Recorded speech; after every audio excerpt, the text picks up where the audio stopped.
गुज़श्ता 2 दिन से मुसलसल मुझे ये मैसेज आ रहे हैं कि आप इस पर वीडियो बनाएं कि ग़ज़वा हिंद कब होगा, ग़ज़वा हिंद की फजीलत क्या है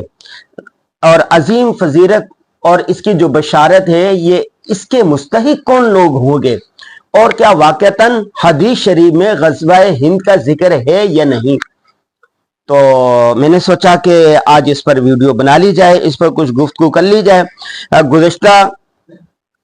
2 हफ्तों से जब से पाक भारत कशीदगी उरूज पर है और मोदी के जंगी जुनून की वजह से ये पाक भारत का जो पाक भारत पाक इंडिया ये सारा जो खित्ता है एक दहकता अंगारा बना हुआ है। दोनों तरफ से सोशल मीडिया वार जारी है, दोनों तरफ से साइबर वार जारी है, दोनों तरफ से अवाम एक दूसरे के हक में मुखालफत में बात कर रहे हैं और सारे लोग इसी पर है कि जंग कब होगी कब नहीं होगी।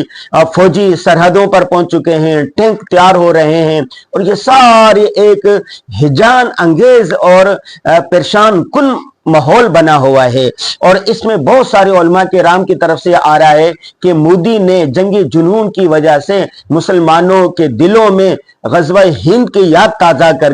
दी है। ग़ज़वा हिंद के बारे में मैं पढ़ रहा था अभी, तो इस बारे में बेशुमार अहादीस मिली मुझे और एक हदीस है हज़रत अबू हुरैरा रज़ियल्लाहु ताला अन्हु की। वो फरमाते हैं,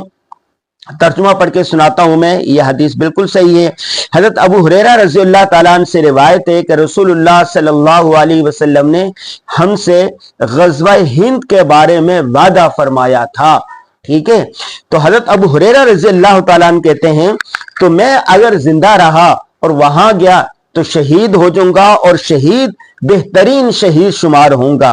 और अगर वापस आ गया तो मैं आजाद अबू हुरैरा होऊंगा। और इसके अलावा ये जो थे ये क्या कहते हैं इनके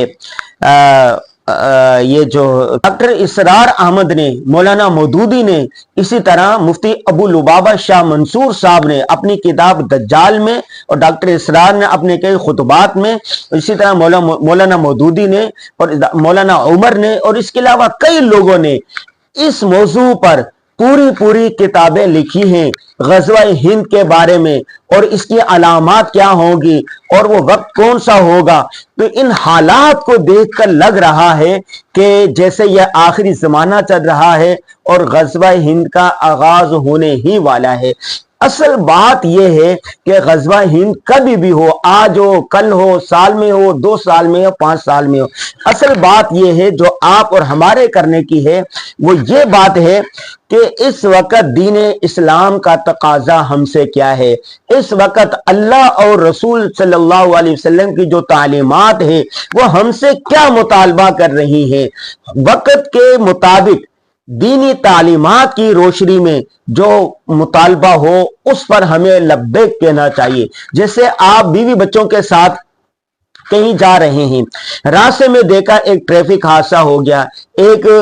फैमिली है वो जख्मों से करा रही है, कोई मदद के लिए नहीं है, बेयारो मददगार पड़े हुए हैं, कोई उनको अस्पताल पहुंचाने के लिए नहीं है, तो उस वक्त दीन का तकाजा यह है कि आप इन मरीजों को, आप इन जख्मियों को फौरी तौर पर अस्पताल पहुंचाएं।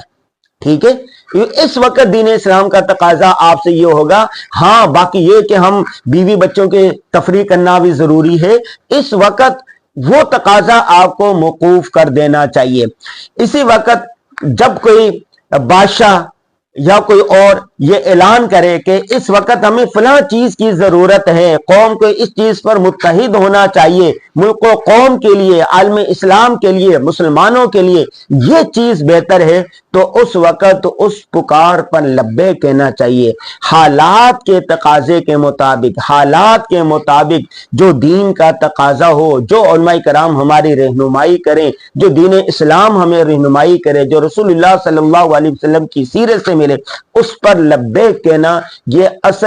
असल दीन है। देखें रसूलुल्लाह सल्लल्लाहु अलैहि वसल्लम के दौर में देखें कि जब मक्का में थे तो तकाजे कुछ और थे, जब मदीना में आ गए तो कोई और तकाजे थे। एक सहाबी थे वो थोड़ी देर पहले मुसलमान हुए اور جنگ کا اعلان ہو گیا، رسول اللہ صلی اللہ علیہ وسلم نے کہا کہ چلو جنگ میں چلے، وہ گئے اور